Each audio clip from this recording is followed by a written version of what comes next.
오늘 우리는 하나님을 깊이 만났던 야포강 나루터의 야곱에 대해서 말씀을 상고했습니다. 사실 야곱이 바단 아람에 간 이유가 장자의 고난을 팥죽으로 사고 너무 화가 나서 에서가 야곱을 죽이려고 했을 때 자기를 죽이려는 형을 피해서 바단 아람으로 도망갔어요. 근데 제가 20년 살다가 이제 고향으로 다시 돌아가야 되는데 고향 가면 형을 또 만나야 되잖아. 그래서 미리 이제 사람을 보냈더니만 형이 400명의 부하를 거느리고 자기에게 오고 있다라는 소식을 듣습니다. 형이 죽이려고 해서 도망갔는데 돌아오니까 형이 또 죽이려고 지금 오고 있어요. 32장을 읽어보면 야곱이 살아남기 위한 궁리를 해요. 근데 32장을 읽어보시면 형이 400명의 부하를 데리고 자기에게로 오고 있다는 소식을 들었을 때 야곱이 제일 먼저 한 게 뭔지 아십니까? 기도입니다. 기도. 근데 기도를 드렸어요. 분명히 제가 읽어드렸죠, 아침에? 기도를 드렸는데 뭘 가지고 기도했냐? 하나님의 약속을 붙잡고 기도했어요. 하나님 이렇게 한다고 하지 않았습니까? 그 약속을 붙잡고 기도를 했어요. 근데 기도를 다 했는데도 답답함이 해결이 안 되는 거예요. 기도를 다 드렸는데도 두려움의 문제가 해결이 안 됐어요. 이제 뭐냐? 자기 노력을 하는 겁니다.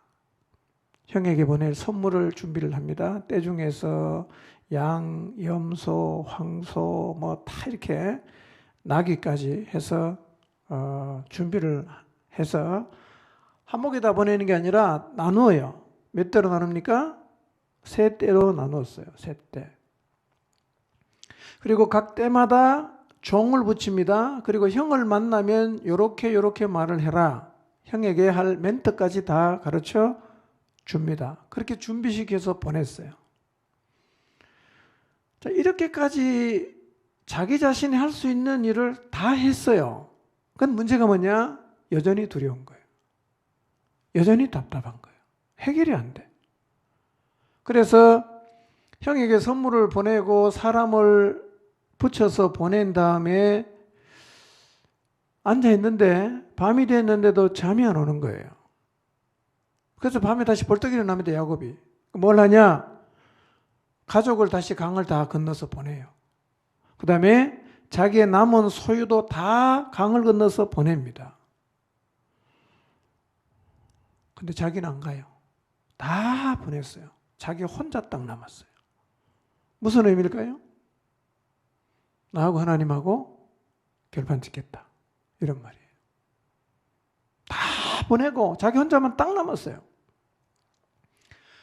그러니까 자기가 할 수 있는 모든 것을 다 했는데도 이 마음의 두려움이 해결이 안 되고 그 답답한 마음이 해결이 안 되니까 야곱이 무슨 결심했냐? 내가 하나님 앞에 나가서 사생결단을 해야겠다.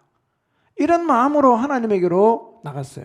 그러니까 지금 현재 내가 안고 있는 문제는 하늘로 올라갈 수도 없고 땅으로 내려갈 수도 없고 이것은 오직 하나님만이 해결할 수가 있다라는 사실을 인정했다는 얘기입니다.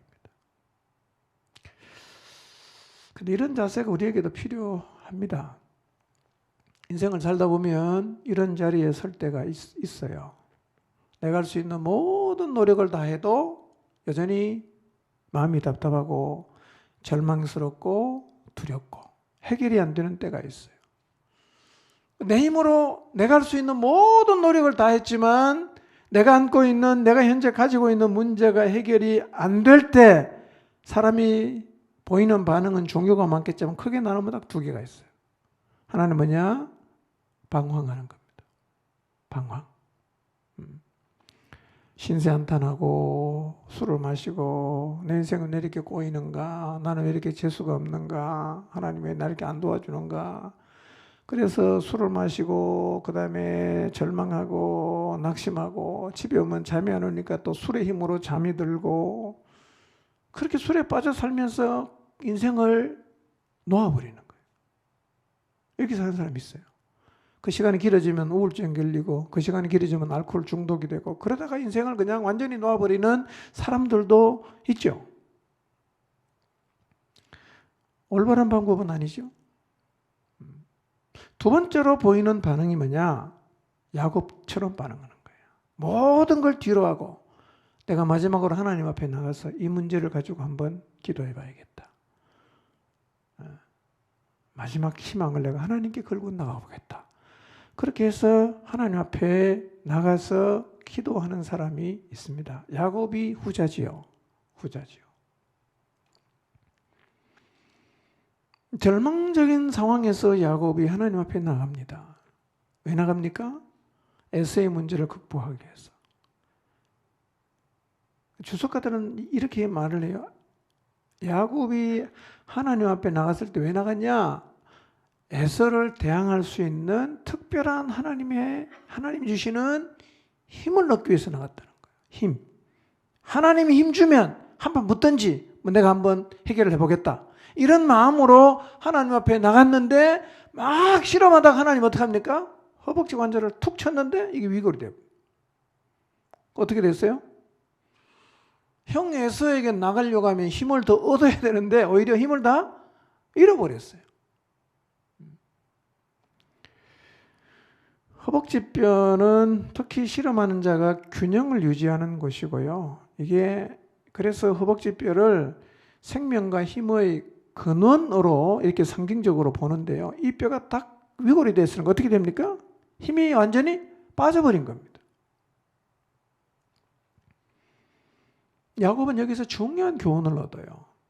사실은 야곱은 힘을 얻으려고 나갔다가 뭘 배우느냐? 힘을 빼는 것을 배우는 거예요. 힘을 뺐어요. 그래서 그 다음에 야곱이 뭐라고 하나님 앞에 기도합니까?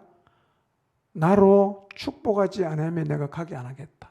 가지 못하게 하겠다. 이렇게 얘기하지 않습니까? 그러니까 힘을 얻으려고 갔다가 이제는 뭘 구합니까? 하나님이 나에게 복 주셔야 됩니다. 그렇지 않으면 나는 살아갈 수가 없습니다. 태도가 완전히 바뀐 거예요. 그래서 하나님이 이 야곱의 허벅지 관절을 위골시킨 이유가 뭐냐면 네 힘으로 문제를 해결하려고 하지 말고 나를 의지해라. 이 메시지예요. 나를 의지해라. 예. 그래서 허벅지 관절이 위골된 다음에 필사적으로 야곱이 구하는 게 뭐냐면 힘이 아니었어요. 뭡니까? 하나님의 축복이었어요. 하나님이 축복해 주셔야 됩니다. 하나님이 복을 줘야 됩니다. 결국 깨달은 거죠. 이게 내 힘으로 인생을 살아가는 게 아니라 하나님이 복을 주셔야만 할 수 있다는 사실을 깨달았습니다. 진짜 하나님만이 해결책이 된다는 사실을 깨달았어요. 이 자리에 가면 우리도 이런 은혜를 입을 수가 있습니다. 여러분, 그리고요,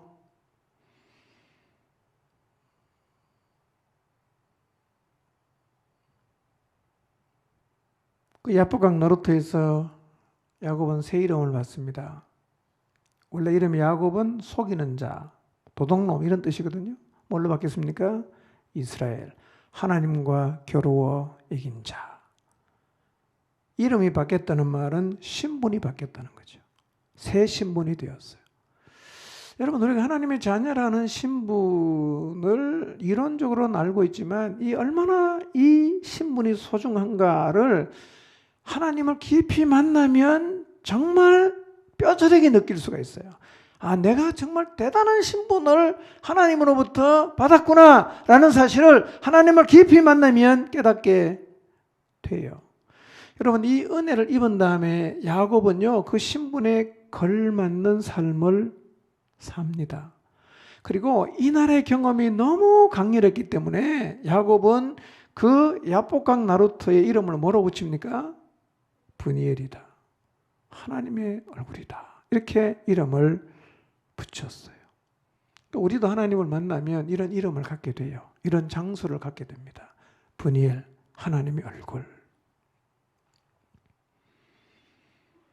그러니까 허벅지 관절이 위골된 게 야곱의 인생을 망하게 한 게 아니라 도리어 그것이 야곱을 새롭게 새 삶을 살게 만드는 하나님의 은혜의 흔적이 되었다는 것입니다. 여러분, 그래서 실제로 야곱은 이 야복강 나루터에서 하나님을 깊이 만난 이후에 삶이 변화됐어요. 그 다음부터 야고보의 삶을 성경을 쭉 읽어보면요, 술을 별로 쓰질 않아요. 이전에는 야곱이 참 머리를 많이 굴렸어요. 계속 이 머리 굴리거든요. 사실은 6년 동안 자기의 이 가정을, 재산을 위해서 일을 했을 때 계속해서 어떻게 합니까? 술수를 써갖고 결국은 삼촌에게 있던 양떼를 다 그냥 가져갔잖아요. 이 술수를 참 많이 썼거든요. 야곱이었을 때.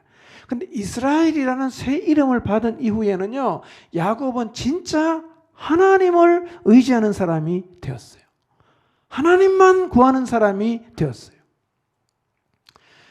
예, 그래서 그 야곱은 초반에는 참 많이 속였어요. 삼촌도 속이고 형도 속이고 아버지도 속이고 많이 속여 먹었잖아요. 근데 이 사건 이후로 가서 성경 읽어보세요. 자식들에게 속아요. 요셉을 팔아먹고 죽었다고 그냥 양 잡아가고 피 묻혀갖고 요셉 옷 갖다가 아버지한테 갖다 주잖아요. 그러니까 거의 한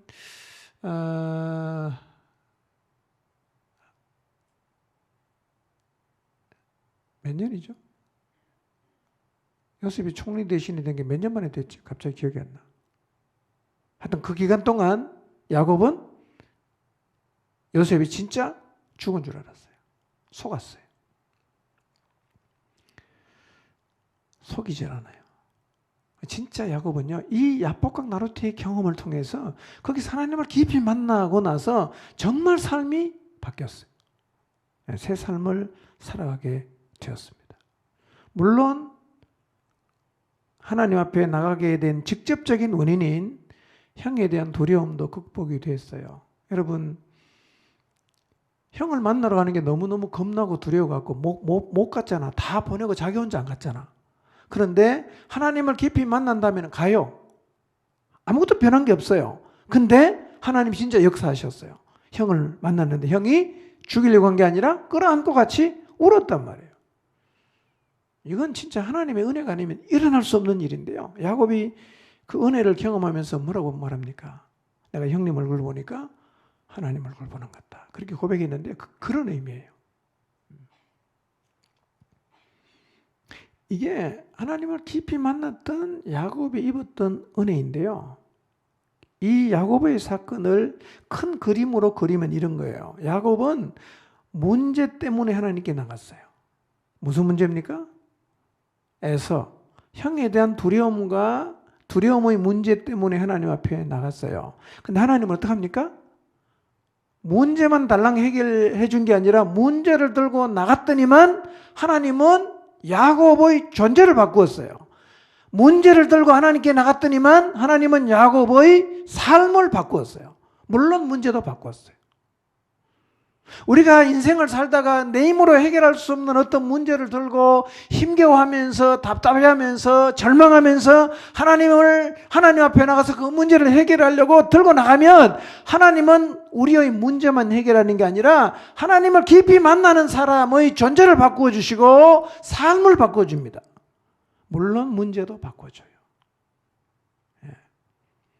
그러니 사실은 문제는 변장된 축복이죠. 왜 하나님이 부릅니까? 우리의 존재를 새롭게 하시려고, 우리로 하여금 새로운 삶을 살게 하시려고. 하나님을 깊이 만나면 놀라운 은혜를 잊게 돼요. 그러니 여러분 상투적으로 그냥 큐티하고 기도하고 이것만 했다고 족하게 생각하지 마시고요.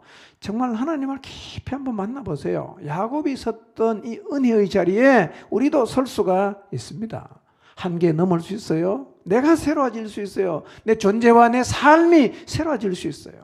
깊이 만나면. 이 은혜를 사모하시고 2021년도에는 모든 성도들이 야곱처럼 하나님을 깊이 만나는 자리에 꼭 서게 되시기를 주님의 이름으로 축원합니다. 기도합니다.